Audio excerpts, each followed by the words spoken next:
Today I'm going to make a catapult. I'm going to be able to shoot wiffle balls and snowballs if you want. Maybe any kind of a light material. You don't want to catapult something really heavy into your friend. So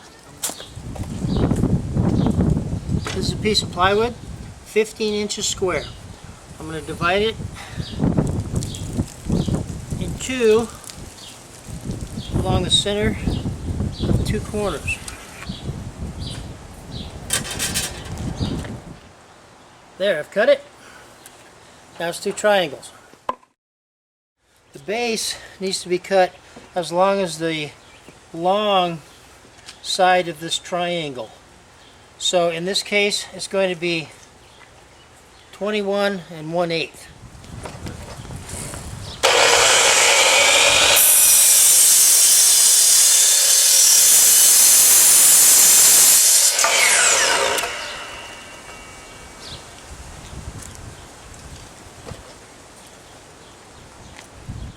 Now I've got the 2 side pieces clamped together in a position where I can drill a hole for the dowel that is going to be part of the catapult.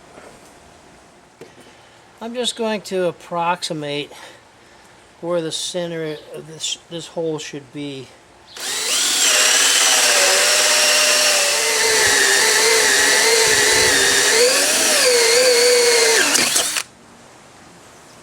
I've cut the axle for the catapult. This is a 2x12, and the plans call for a 2x8, but that's all I had on hand, so that's why I'm using it. I'm using 2-inch drywall screws and a regular screw gun to assemble it.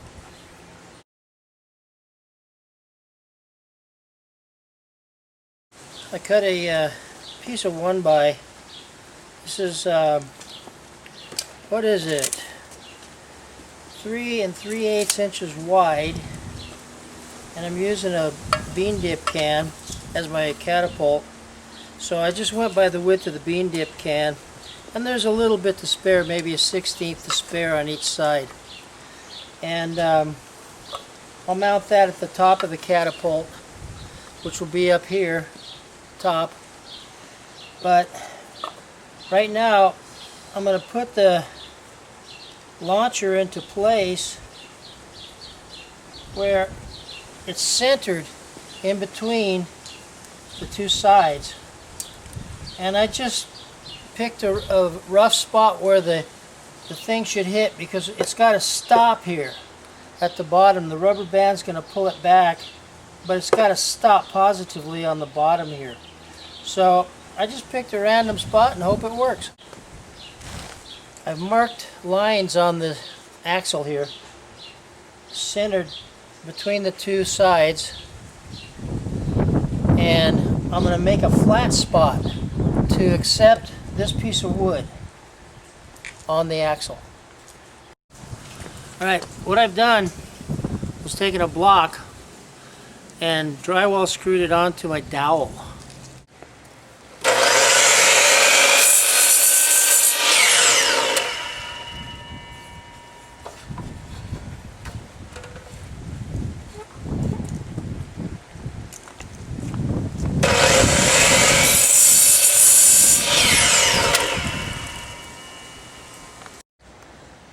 This DeWalt cutoff saw has a feature where you can set the depth of the saw blade by screwing this in and out, and this folds down. That's a full depth cut. That'll do a cutoff, but then I have it set here so that when the blade comes down, it touches that stop, and it just cuts in 1/4 of an inch of this dowel.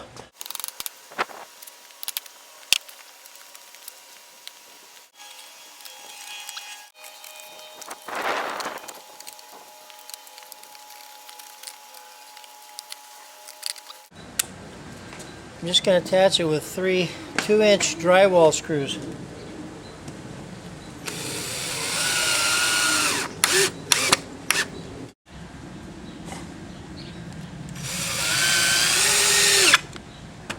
I've got a bushing here. Hope that's in focus. And I'm going to cut maybe 1/4 inch bushings, 2 of them, and then use a drywall screw to screw this to the axle to act as a stop to keep the axle from backing out either direction. Found an old mop with a handle looks to be about 1 inch, and I'm going to use that for my pegs to hold the rubber band to the catapult.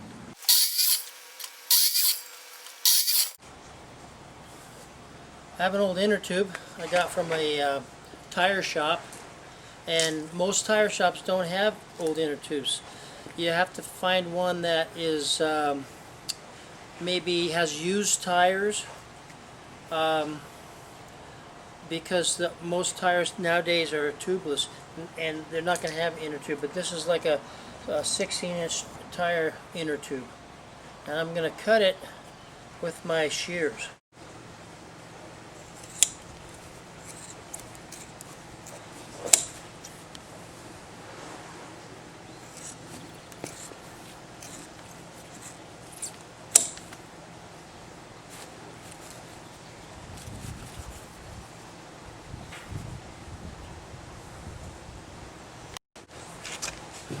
Now I'm going to staple. First I'll stretch it a little bit.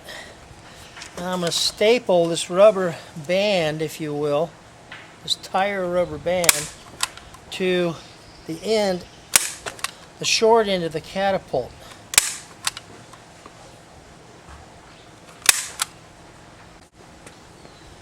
Now I'm going to drill 3 holes for the pegs. I've marked them already. These holes are at about a 15-degree angle back away from the rubber band end of the catapult arm.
Earlier I said we were going to use a bean dip can.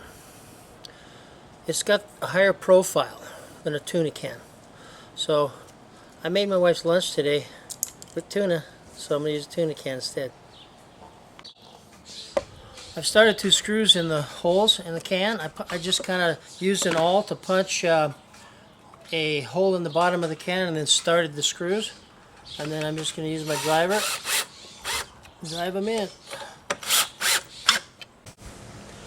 Now I'll show you how the rubber band, if you can see this, attaches to the pegs. You just pull it back to whichever peg you want.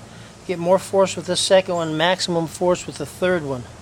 So put it on the first peg, and then you can pull it, and then it catapults whatever's in the little tuna can. Well, we have our finished product here. You pull back on the top of the launcher, have a water balloon or a wiffle ball in here, and there she goes.